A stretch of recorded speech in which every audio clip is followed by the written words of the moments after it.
Welcome back to Tarot Page Philippines. So, this video gawin natin ang timeless energy reading para sa may mga sun, moon, at rising na Cancer. Gamit natin the Star Seed Oracle. So, kung bago ka po, subscribe, like, and share. Cancer, ano bang message ng card para sa iyo? We have here the Great Severing, Mars energy, anger, conflict, softening to love.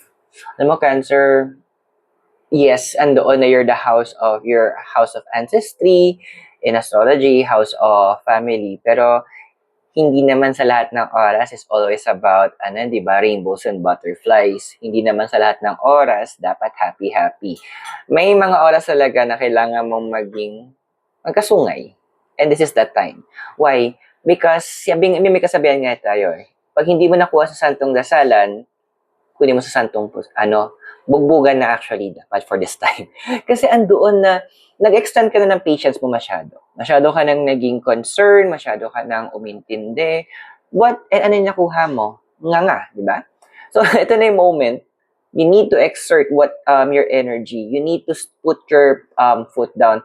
Ito yung moment na yung boundaries mo, ibabalik mo. Hindi mo naman sila ini-invade Actually, yung boundaries mo ang na-invade. It's time that you regain, push back, so that you can get your boundaries back.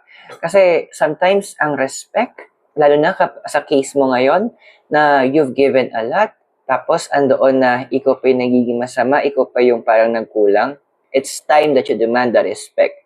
And hindi ako magtataka that there will be some of you na bigla na lang i-withhold back nyo yung support nyo mula sa mga taong to. Why? Because respecting yourself will be your top priority.